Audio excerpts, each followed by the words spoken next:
The medieval fair was not simply a fun gathering of people to pass the time. It was a vital cornerstone of medieval society. To truly grasp the significance of these events, one must understand how they emerged, their multifaceted purposes, and how they were essential to medieval life. What began as humble local markets grew to become sprawling centers of commerce, culture, and even politics, influencing the development of towns, trade, and the medieval worldview. In the early days of the medieval period, villages and towns were often isolated, with life centered around agriculture and self-sufficiency. For centuries, the average peasant had little contact with the outside world beyond their village, and the concept of a marketplace, as we know it today, was virtually non-existent. The idea of a medieval fair began to take shape around the 10th and 11th centuries, especially in regions where religious centers and trade routes intersected. Initially, these fairs were more about providing a place for the people to worship, gather, and meet with others than a true marketplace. They were rooted in religious significance, usually coinciding with Christian feast days, saints' festivals, or pilgrimage routes. In fact, many early fairs were held near churches or monasteries, as these institutions played a central role in regulating and organizing the events. Religious authorities were crucial in the establishment of the fairs. The church not only provided the space for these events, but also set certain moral boundaries on the commerce that could take place. The church wanted to ensure that the fair remained a space for community, devotion, and mutual support, qualities that would often be undermined by greed or excess. Fairs were therefore seen as sacred events, where religious practices and trade could coexist. The role of the church in medieval fairs was not just regulatory, it was also practical. Religious authorities realized that such events could generate significant revenue, both for the local economy and for the church itself. The wealth accumulated from fair trade often found its way into the coffers of religious institutions, who took a portion of the profits in the form of taxes, tithes, and fees for participation. And though the church imposed certain moral guidelines, such as prohibitions against gambling or usury, it recognized that these fairs were a key means of maintaining the social fabric and fostering a sense of community spirit, as the church played a central role in shaping these early fairs. It also set the stage for their evolution into more significant cultural events. Initially, fairs were seen primarily as religious and economic occasions, with markets set up on the outskirts of the town to provide necessary goods to the surrounding community. These fairs were often organized to mark special holy days or times of religious significance. However, over time, these fairs began to attract visitors from far and wide, eventually becoming multi-day events rather than one-time festivals. The primary function of the fair was commerce.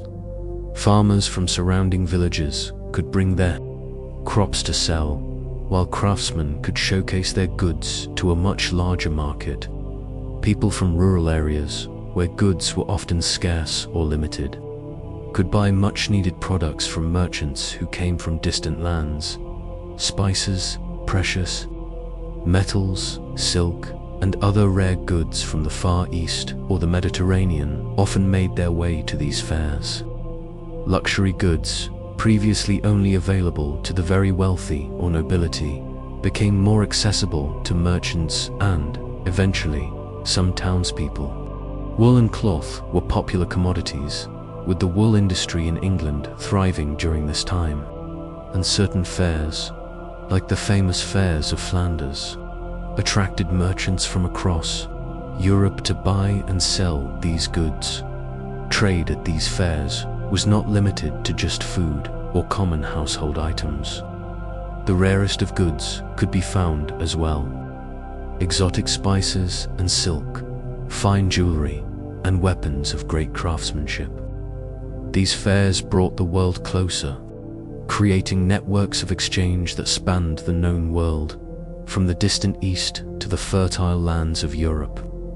The fairgrounds would be filled with colorful tents and stalls, each brimming with products that would have been unimaginable just a century ago. Imagine the sensory overload of a bustling marketplace filled with the smells of spices, the sounds of merchants bargaining, and the sight of rare fabrics and goods from foreign lands. For medieval society, the fair was a vital economic engine, far beyond simple fun and games. But as these fairs grew in size and scope, the importance of entertainment and socialization became undeniable. The religious elements, once so prominent, began to make way for more secular activities. Entertainment at the medieval fair was initially modest, often featuring street performers such as jesters, musicians, and acrobats. These performers would make the rounds of the market, drawing crowds with their tricks and jokes, and sometimes even relaying the news of distant lands or important political events. As the fairs expanded and grew more popular, the variety of entertainment grew too. Jousting tournaments became an iconic feature of many larger fairs. The tournament, where knights would demonstrate their prowess and skill in combat, became a spectacle that attracted crowds and nobility alike. The pageantry, the noise of cheering spectators, and the thrilling physicality of the joust became one of the highlights of the fair. Jousting was not just entertainment. It was a demonstration of chivalric values and a way for knights to show off their martial prowess. The joust, along with other games and contests, became a celebration of noble virtues, displaying courage, strength, and honor.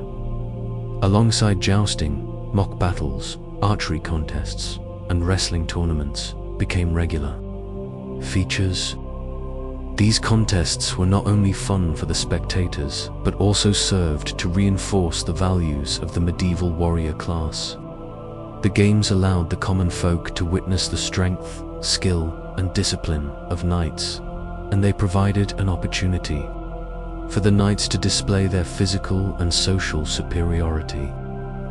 These contests were a reflection of the militaristic and honor-driven nature of medieval society, where knights and nobles were expected to uphold high standards of combat and behavior. Though commerce and entertainment were major draws at the fairs, these events were also vital for social interaction. The medieval world was often isolated, with people spending much of their lives within small, tight-knit communities. The fair, with its offerings of goods, performances, and games, acted as an essential social hub where people from different towns, villages, and regions could meet. The fairgrounds were filled with people of all social classes, creating a sense of shared experience. In this transient, temporary space, the rigid boundaries of medieval society softened, even if only for a short time. Peasants, merchants, nobles, and travelers mingled together in ways that would have been impossible in other settings. The fair allowed for a rare moment of social interaction between these different classes. It was a time when the class barriers that defined medieval society were momentarily blurred. The opportunity to engage in commerce or share in the communal celebration of the fair allowed people to form connections and strengthen the social fabric. People could talk freely, trade stories, or even engage in the merriment of the fair together, all without the formality of their usual lives. These fleeting moments of social equality were valuable to the people who attended, offering a brief respite from the oppressive structures of everyday life. As fairs continued to grow in importance, they also became a political and diplomatic tool, Lords and kings recognized the value of fairs not only as economic engines but as political arenas. Nobles and royal figures often attended fairs to show their power, forge alliances, and showcase their wealth. The fairground became a meeting place for people of all ranks, where business could be conducted, friendships could be made, and loyalty could be displayed. Some fairs became important diplomatic events, with high-ranking individuals using the opportunity to broker deals, form alliances, or even arrange marriages. In such environments, where status and wealth were on display, the fairground became a place where social power could be asserted and solidified. These political aspects were also tied to legal considerations. The fair was often considered a semi-autonomous space where the rules of the town or village were temporarily suspended in favor of more customary law that governed fairground transactions. Local authorities, sometimes even the lord himself, would be present to ensure that disputes were settled, trade agreements were honored, and the fair ran smoothly. The fairgrounds, in essence, served as a mini-society where justice was dispensed quickly and efficiently.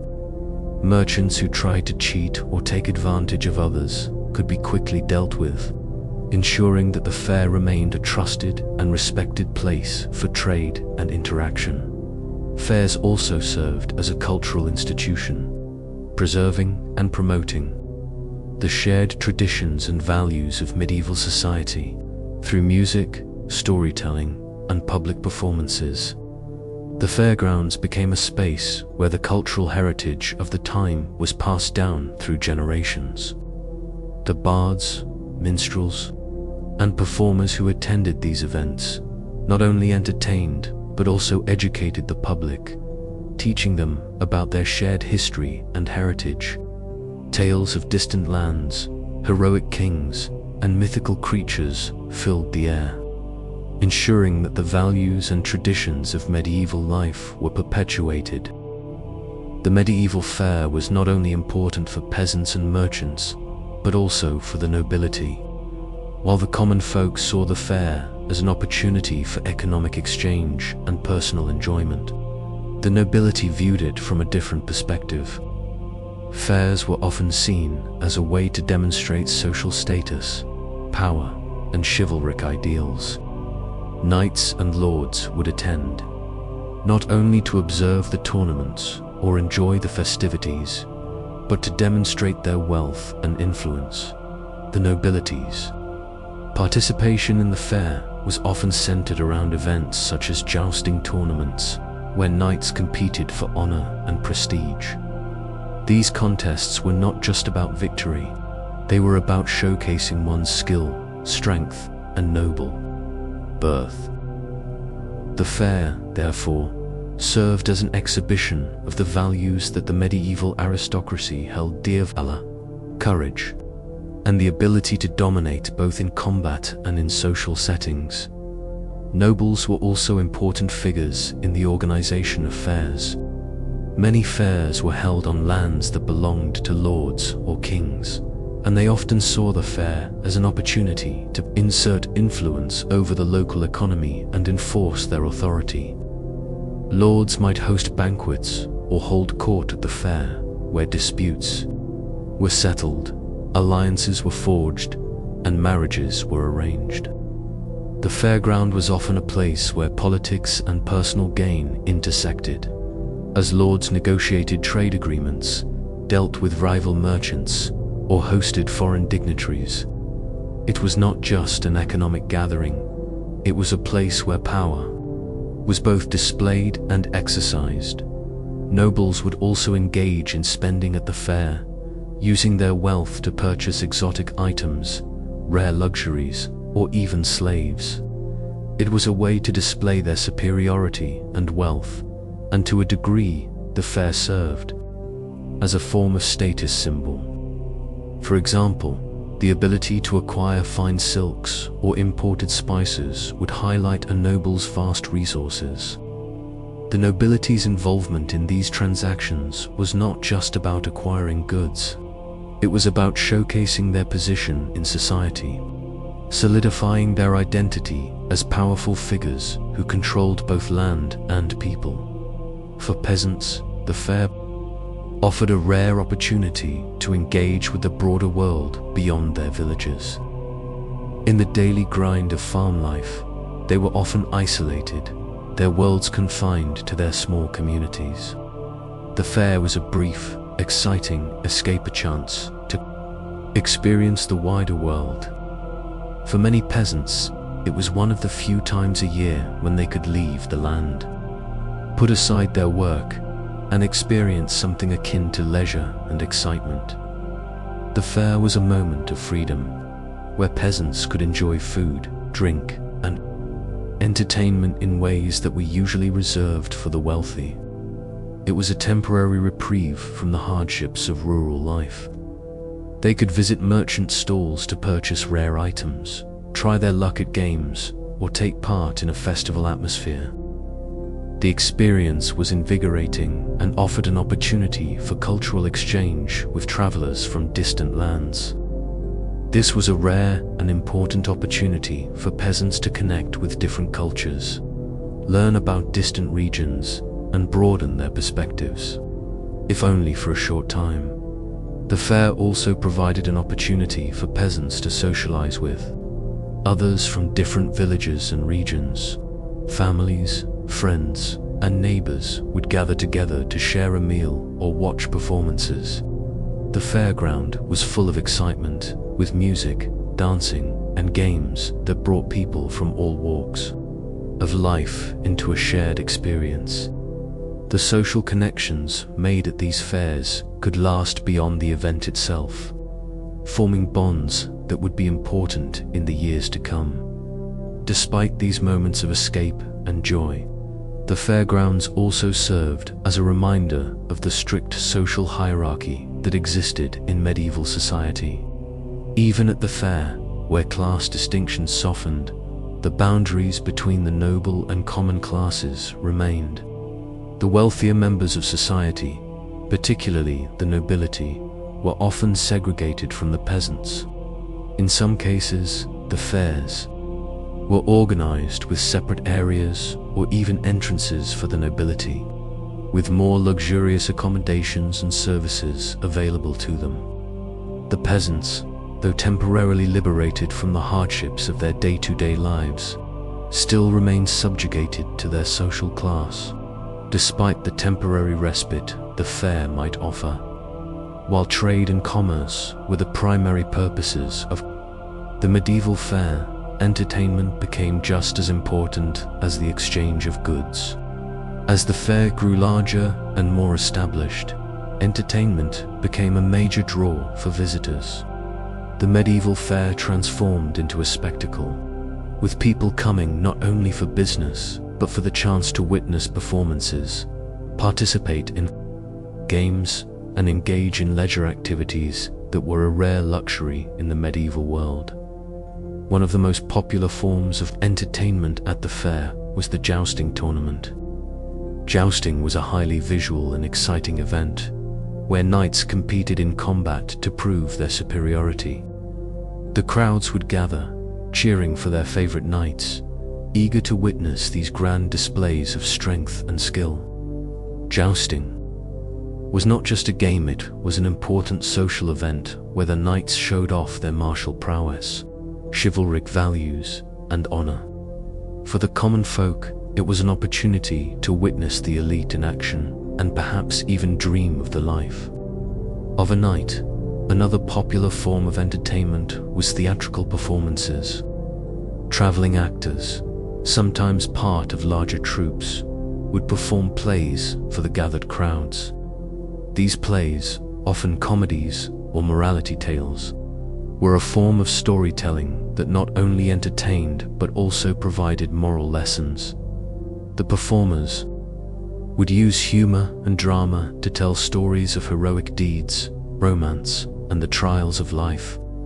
For many medieval people, theater was their primary source of entertainment. as books were expensive and often inaccessible. These performances were not just fun, they were cultural touchstones that helped shape medieval values, teaching the audience about virtue, morality, and social norms.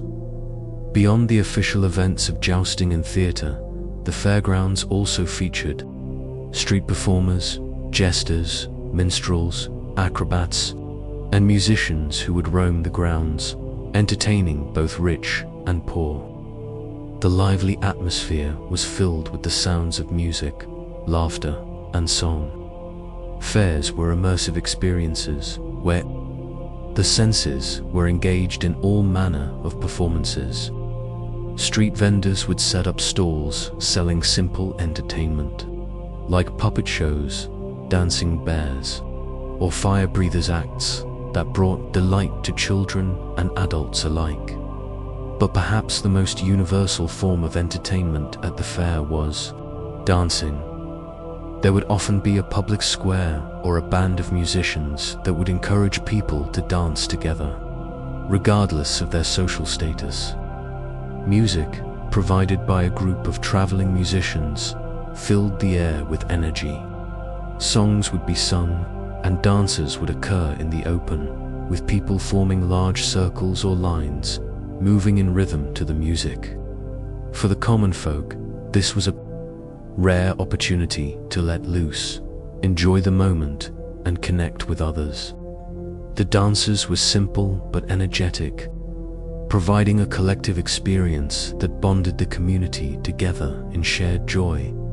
Alongside the jousts and performances were games, often informal competitions of strength and skill. Archery contests, where skilled archers would demonstrate their aim, were particularly popular. These events not only provided entertainment, but also allowed the men of the community to test their strength and honor in friendly competition. Archery had a deep significance in medieval society, as it was considered a vital skill for both military service and self-defense. The fairs were also an opportunity for gambling, though this was often frowned upon by the church. Dice games, card games, and other betting activities were a way for individuals to win or lose money in the heat of the fair's festivities. Though such activities were not officially sanctioned, they were a part of the social fabric, reflecting the medieval world's complicated relationship with risk, luck, and fortune. Despite the abundance of entertainment, the fairgrounds also acted as a space for social interaction and community building. The experience of participating in these events, regardless of social class, created a temporary sense of equality. The shared joy of dancing, watching performances, and participating in games brought people together. It was a space where the usual social stratifications of the medieval world could be softened, if only for a short time.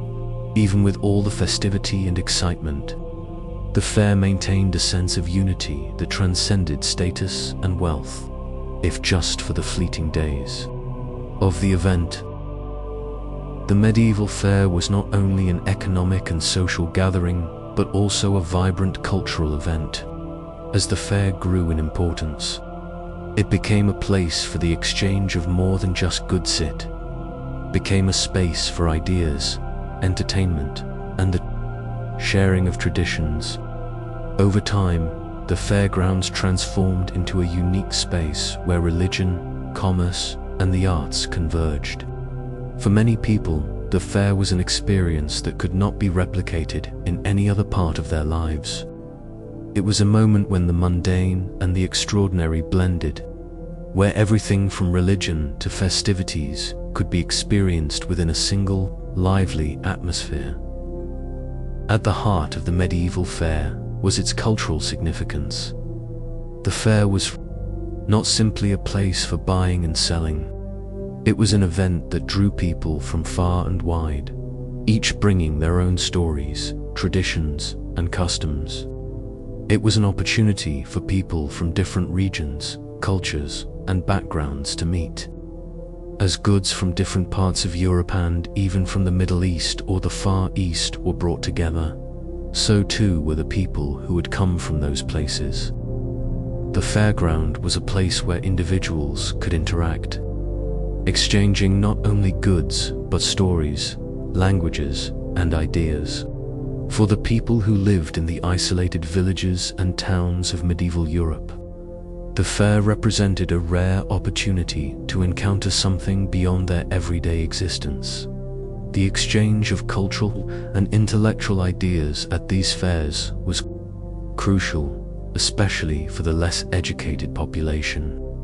The peasants, many of whom were illiterate, often relied on the performers and bards at the fairs to convey news from other parts of the kingdom or even from foreign lands. Minstrels, storytellers, and bards would travel from fair to fair, sharing stories of distant kings and queens, heroic knights, and battles that had taken place far from the listeners' homes. These tales were more than mere entertainment, were important news events for the people of medieval Europe. Through song, storytelling, and performance, information traveled, and the broader world became more tangible to those who might never have the means to travel beyond their own village. Beyond the storytelling and performances, the fairgrounds were filled with artistic expressions that made these events stand out as more than just trade fairs. The artwork on display at these fairs often consisted of simple, handmade crafts, pottery, jewelry, and paintings created by local artisans. These items were not only functional, but served as pieces of beauty, showcasing the artistic talents of medieval craftsmen. Many of these items, whether jewelry or intricately designed textiles, carried symbolic meanings. They were used to convey messages, tell stories, and express identity. The fair was a space where the visual arts played an essential role in communication, and the wealth and status of the artisans were often displayed through the intricacy and quality of their work. The performances at the fair were central to its character. Though religious observances and trade dominated the early fairs, over time, the entertainment aspect expanded. Tournaments and games became prominent features, attracting not just the participants, but also large crowds of spectators. The tournament was an exhibition of knightly virtues and skill in combat. But it was not just about the spectacle. The tournament was also a form of cultural performance. It showcased the ideals of chivalry that were so central to medieval aristocratic society. The knights who competed in these events were not just showing off their physical abilities. They were demonstrating their adherence to the code of chivalry, which valued loyalty, bravery, and generosity. The growing importance of entertainment at the medieval fair also meant that musical performances became a central part of the atmosphere. While music played an important role in the church and religious rituals, it was also part of secular life, especially during festivals. Traveling musicians, with their lutes, flutes, and tambourines, would perform for the crowds. In these performances, the songs often conveyed the values and ideals of the medieval world. Some of these songs were about great battles or the lives of saints. Others were about everyday life, offering a glimpse into the concerns, desires, and dreams of common folk. The fairground was also home to street theatre. Performers would set up temporary stages to perform short skits or comedies, often laced with social commentary. These performances were important because they not only entertained but also reflected the values of the time. The humor often revolved around the misfortunes of the rich or the foolishness of authority figures, poking fun at the social norms of the day.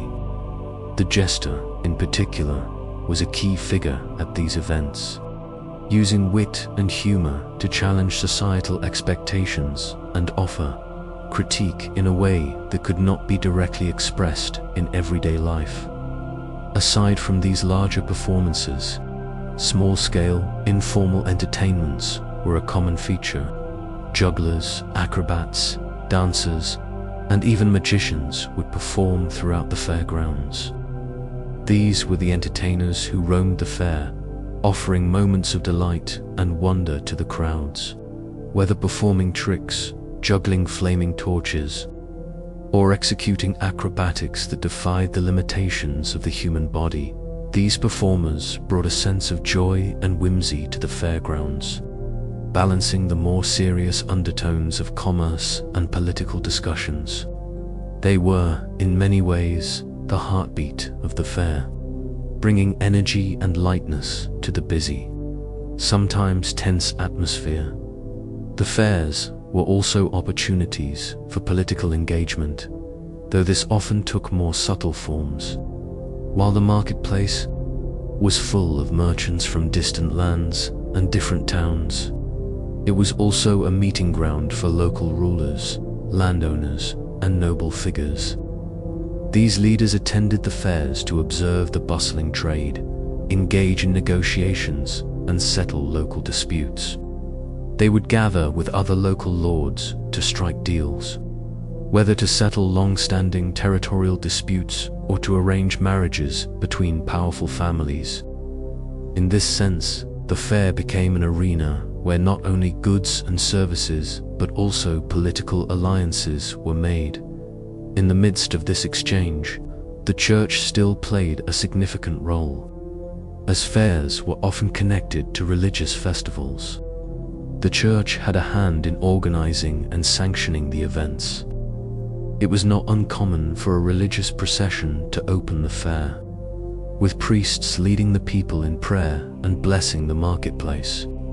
The church ensured that the fair maintained a sense of moral order, reminding the people that while the fair was a time for celebration and trade, it was also a time for reflection and devotion.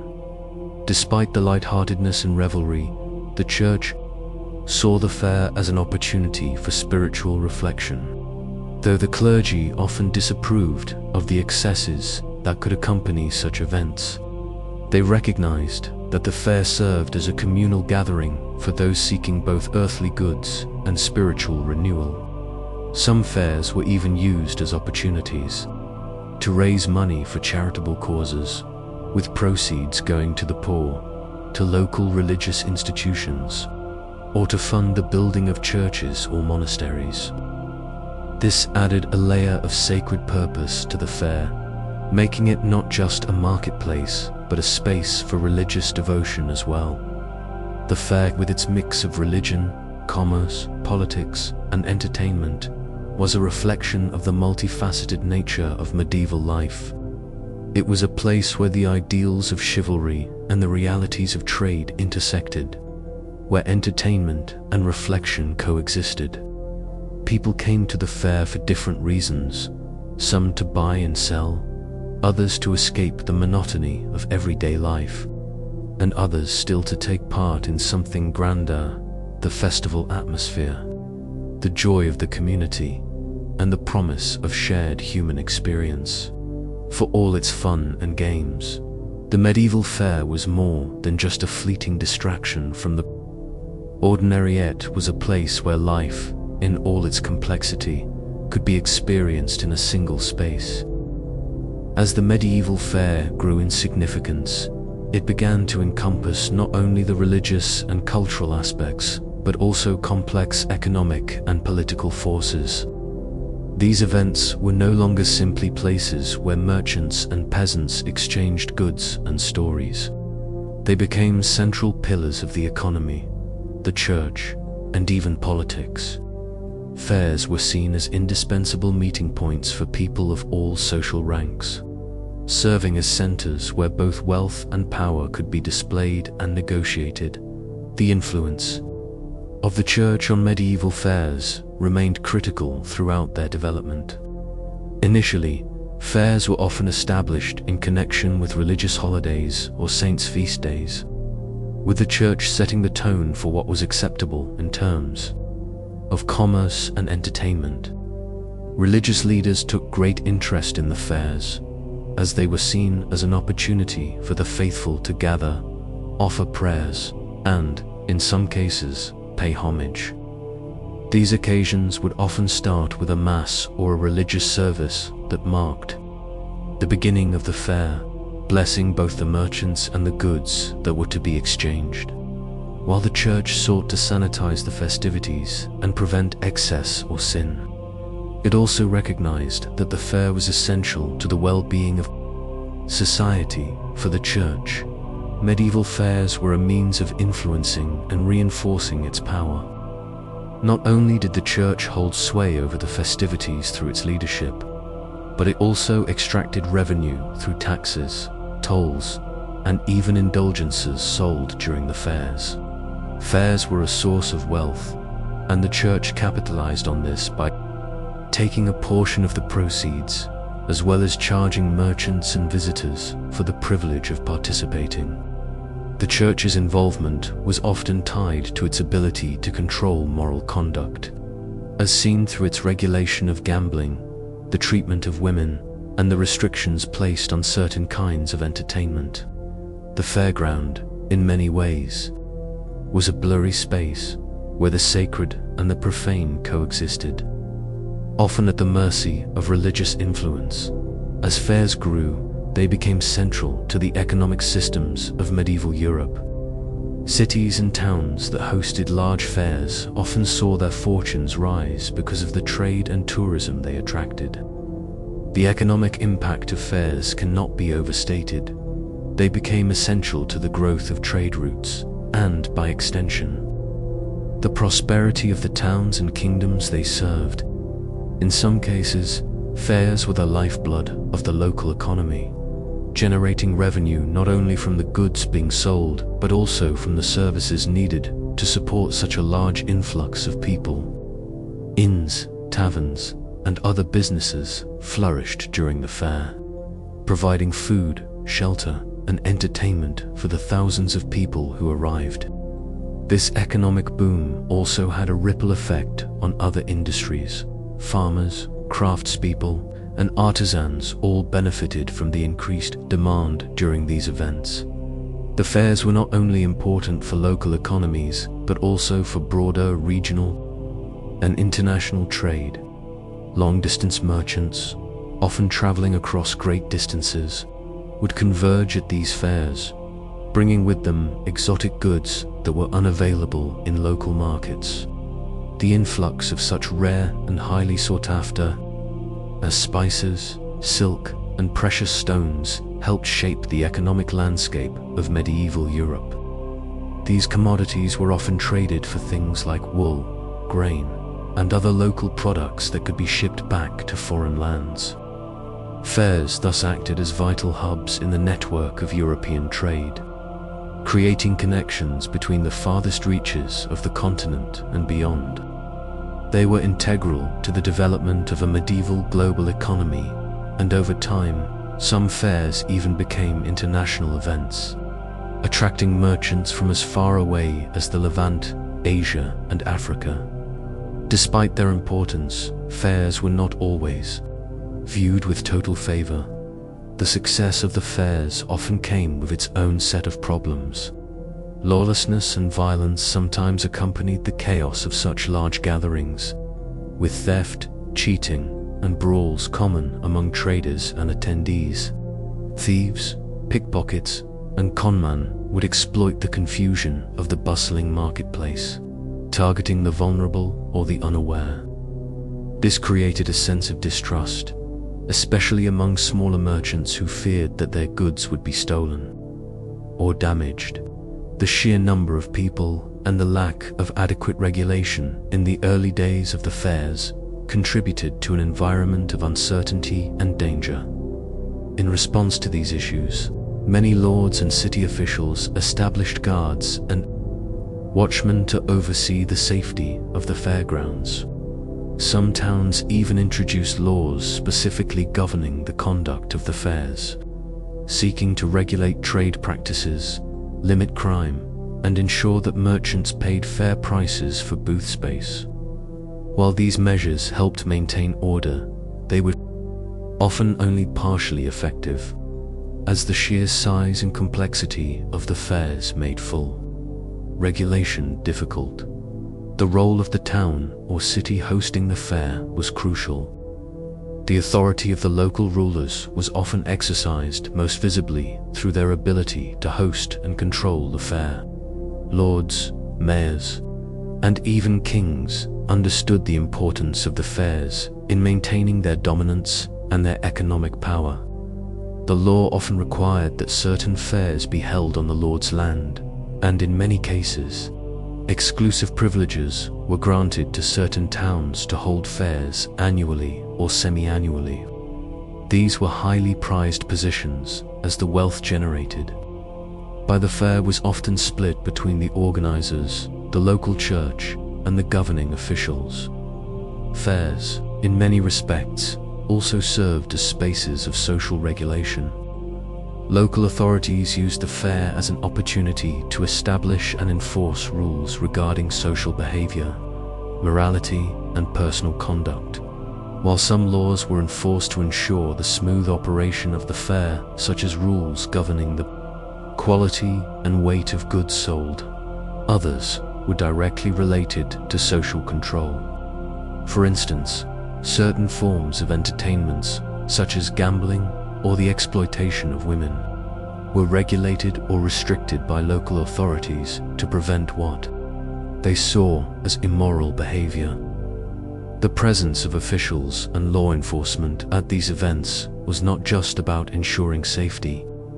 It was also about maintaining the social order in a space where the usual rules of town life were often bent or relaxed. Despite these measures, the sheer volume of people at the fair made complete regulation nearly impossible. Merchants, peasants, and nobles alike could sometimes escape the watchful eyes of authorities, engaging in activities that would not be acceptable in their everyday lives. The fair was often a space where personal freedoms and social transgressions could briefly flourish. As a result, many fairs carried a reputation for being somewhat chaotic, often blending the sacred with the profane in a way that reflected the contradictory nature of medieval society itself. For the common folk, the fair represented a temporary escape from the hardships of everyday life. It was a break from the routine of hard labor, an opportunity to celebrate, gamble, and indulge in the pleasures of the moment.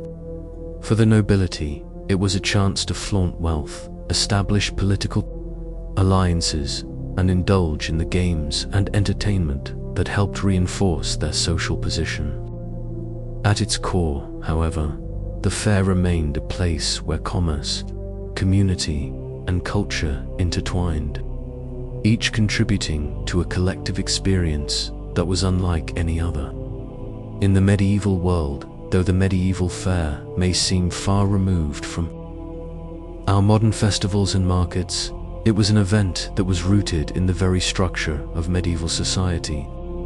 It reflected the values of the time, trade, religion, power, and leisure all held together in a delicate balance. The fair was a space where people of all backgrounds could momentarily meet, trade, and enjoy one another's company. And in doing so, it became a vital part of the medieval experience. The legacy of the medieval fair extends far beyond its immediate economic, social, and cultural impact. While these gatherings were temporary events, their effects were long-lasting, helping to shape not only the economic landscape of medieval Europe, but also the cultural and social frameworks that would evolve in the centuries that followed. Today, when we think of fairs, markets, and festivals, we are indirectly tapping into a long history that can trace its roots back to the medieval period, where trade, celebration, and shared community experiences came together in a way that had never been seen before. Medieval fairs were not only essential for trade, but were also pivotal in the development of towns and cities. In the early stages of their evolution, fairs were often held in small villages or towns with little to offer in terms of infrastructure. However, as these events grew in importance, so too did the need for better organization and urban development. The fairgrounds, originally a temporary space for merchants and traders, eventually became permanent parts of the urban landscape, influencing how cities were planned and built. Many cities in medieval Europe owe their economic prosperity to the fairs that brought visitors, merchants, and wealth to their communities. The fairs themselves acted as a catalyst for urban growth. They created demand for infrastructure, such as inns, taverns, roads, bridges, and marketplaces, which laid the foundation for permanent urban development. New towns sprang up near these fairgrounds, with the economic activity associated with the fairs providing a foundation for future urbanization. Towns that were previously little more than rural settlements began to grow into thriving centers of commerce, industry, and culture, all thanks to the draw of these once-a-year gatherings. As the population increased and towns expanded, the fairs became key in shaping the social and physical structure of these places, making them epicenters of trade and commerce. This urban influence had a ripple effect on other parts of society. The merchants who attended these fairs often established permanent businesses and networks that allowed them to continue trading long after the fair was over. It was at these fairs that businesses were formed, partnerships were forged, and supply chains were established. For the first time, international trade networks began to take shape, creating a more interconnected European economy. In some respects, medieval fairs can be seen as the early precursors to modern global trade. But the influence of the medieval fair was not limited to economics alone. The fairs also left an indelible mark on the social dynamics of medieval Europe. They were a place where the rigid social hierarchy of the time could be softened, even if just temporarily. While class distinctions remained firmly entrenched in the everyday lives of medieval people, at the fair, individuals from all walks of life could meet on a more equal footing. The medieval fair was one of the few places where nobles, clergy, merchants, and peasants could interact freely and share experiences. The fair was a momentary escape from the traditional power structures of medieval society, where people could interact and engage with one another without the usual constraints of class and status. The fair was also an important site for the exchange of culture and ideas. The cross-cultural exchanges that took place at the fairs played a vital role in shaping the intellectual climate of medieval Europe. Ideas, art, and even innovations were passed along by the merchants, travelers, and performers who frequented the fairs. The spread of religious ideas was just as important as the exchange of goods, as fairs often brought together people of different religious beliefs, allowing for the cross-pollination of theological concepts and practices. Over time, this cultural exchange helped fuel the growth of learning and knowledge, which contributed to the intellectual renaissance that would unfold in the later medieval period. While the fair itself was an event filled with excitement and diversion, it was also a space for the exchange of ideas and intellectual property. Scholars and artists who attended the fairs found fertile ground for networking, engaging in debates and discussing the issues of the day. Even the stories told by bards and performers often had underlying messages of morality, politics, and social behavior. These were not just songs for entertainment, but were also important methods of disseminating ideas about society and the world. The medieval fair's influence on modern festivals and markets is immense. While the medieval fair was a unique product of its time, its legacy is still alive today in the festivals, markets, and fairs that continue to be celebrated around the world. Modern festivals like the Renaissance fairs in the United States or the Christmas markets in Europe owe a great deal to the medieval fairs. These modern festivals are not only about entertainment, but also about recreating the sense of community, tradition, and commerce that was prevalent during the medieval period. While the nature of the products sold at these modern fairs has changed, favoring handmade crafts, modern food, and unique experiences, the spirit of the medieval fair remains intact. Just as medieval fairs were a place where people from different cultures could meet and share experiences, so too modern fairs bring together individuals from various backgrounds and walks of life. They create a sense of shared history and collective celebration, where both young and old, rich and poor, can enjoy the same experiences. Even the elements of medieval fair entertainments, such as jousting, dancing, music, and theatrical performances are still present in modern reenactments. These performances often aim to replicate the historical accuracy and cultural practices of the medieval fair, bringing its medieval spirit back to life for a new generation. The fairs also shaped the entertainment landscape in ways that we can still see today. The spectacle of jousting, for example, has become synonymous with medieval festivals. Theatric performances, storytellers, and street entertainers still hold an important place in modern public celebrations.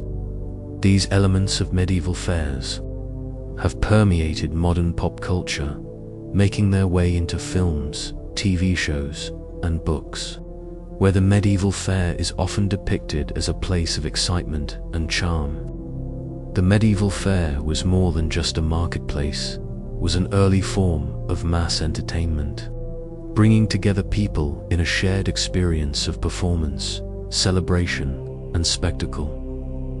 As much as the medieval fair was a celebration of life, it was also a space for reflection and spirituality. The religious roots of the fair have been largely overshadowed by the modern focus on commerce and entertainment, but they remain an important part of the event's legacy. The connection between the fair and the church was crucial in shaping the moral framework of medieval Europe. Even in today's more secular world, many modern festivals still maintain elements of spirituality, whether through religious services or commemorative rituals. The fairground was a space where the profane and the sacred could exist together, a concept that is still relevant in the way we approach modern festivals. In conclusion, the medieval fair was much more than just a place for fun and games. It was a complex, multi-layered event that played a crucial role in the development of medieval society. Through its influence on commerce, politics, social structures, and culture, the fair left an indelible mark on the world, one that continues to resonate today. The medieval fair was a precursor to modern festivals, serving as a gathering point for people of all backgrounds, a space for commerce and entertainment, and a reflection of the broader social and political dynamics of the time. Its legacy is a testament to the power of communal experience, the joy of shared celebration, and the enduring importance of public spaces where society can come together, if only for a moment. As with many traditions, the medieval fair eventually experienced a decline, although its legacy would endure in the forms of modern festivals, trade fairs, and markets. The decline of the medieval fair was not due to a single cause, but a combination of economic, social, and political changes that altered the landscape of Europe. However, even as the medieval fair faded from the scene, its core principle strayed. Socializing and entertainment would influence the future of public gatherings. In the late medieval period, significant political and social transformations began to reshape the world. One major factor in the decline of the medieval fair was the rise of centralized states and the development of modern bureaucracy. Kings and local lords began to assert greater control over trade routes, establishing permanent marketplaces and regional commerce hubs that were more predictable and under tighter regulation than the transient, sometimes chaotic, nature of medieval fairs. The need for fleeting, temporary trade events began to diminish as cities and towns grew in importance, and fixed trade routes became better established and safer. The infrastructure that had once been necessary to support the fairs was gradually replaced by more stable urban markets, and many of the smaller, more isolated fairs were no longer as essential for trade. The increased regulation and control of merchants and goods meant that medieval fairs no longer had the same level of economic freedom that made them so attractive, as governments imposed taxes, tolls, and tariffs, and as merchants began to prefer more stable trading environments, fairs became less economically viable. The changing nature of currency also played a role in the transformation. As European economies became more sophisticated, the complexity of trade required merchants to use more secure forms of currency exchange and long-term financial arrangements, which were not easily accommodated by the quick, cash-based transactions typical of medieval fairs. At the same time, the growing commercialization and urbanization of society led to the rise of permanent marketplaces that could cater to the growing demand for goods and services. These marketplaces, unlike the short-lived medieval fair, operated year-round and provided more reliable access to commodities. Merchants began to settle in cities, establishing permanent stores and becoming a central part of the economy. In essence, the medieval fair, once vital for trade, was gradually replaced by the modern concept of the permanent market or trade center. The merchant classes, once dependent on the fleeting nature of the fair, now established more secure, long-term enterprises. However, this shift was not only about economics. The rise of more urban-centric trade also meant that the social functions of the fair began to change. Fairs were originally places where people from rural villages could mingle with townspeople, nobility, and merchants. Over time, as towns and cities became more self-sufficient, the need for such a social hub lessened. The fair, which had once served as an important meeting ground for exchanging news and stories, became less relevant as cities offered more stable social structures. This led to a decline in the fairs as central points of cultural exchange. Another factor in the decline was the increasing importance of the church in regulating morality and social order. As the medieval period progressed, the church grew more powerful and more involved in everyday life. The once blurred lines between religious practice and the secular aspects of the fair became more pronounced. Fairs were often viewed with suspicion by religious authorities, especially as they became places of indulgence, excessive drinking, and gambling. These excesses were increasingly at odds with the moral teachings of the church. The church's growing influence led to stricter controls on entertainment, gambling, and social behavior at fairs. These changes resulted in a transformation of the fair from a vibrant and lively cultural event to a more subdued and regulated gathering. Despite these factors, the spirit of the medieval fair didn't completely disappear. As cities grew permanent, markets continued to thrive, and elements of the medieval fair would survive in these new urban centers. The trade routes that had once been vital to medieval fairs remained active, and many of the celebratory customs, such as festivals, tournaments, and communal gatherings, were incorporated into new forms of entertainment. Public festivals, some with religious roots and others more secular in nature, became increasingly popular in Europe as a way to maintain the sense of community and celebration that fairs had once provided. In Renaissance Europe, the spirit of the medieval fair began to find new expression.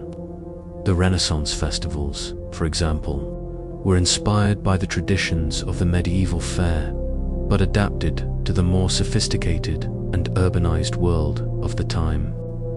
These festivals celebrated the arts, music, theater, and scientific achievements. And though they were distinct from the earlier medieval fairs, they carried forward the tradition of gathering, spectacle, and shared experience. Over time, as industrialization took hold in Europe, the nature of the fair shifted once more. The Industrial Revolution brought about a transformation in society, and new forms of entertainment emerged, such as exhibitions and world fairs, which sought to display human progress.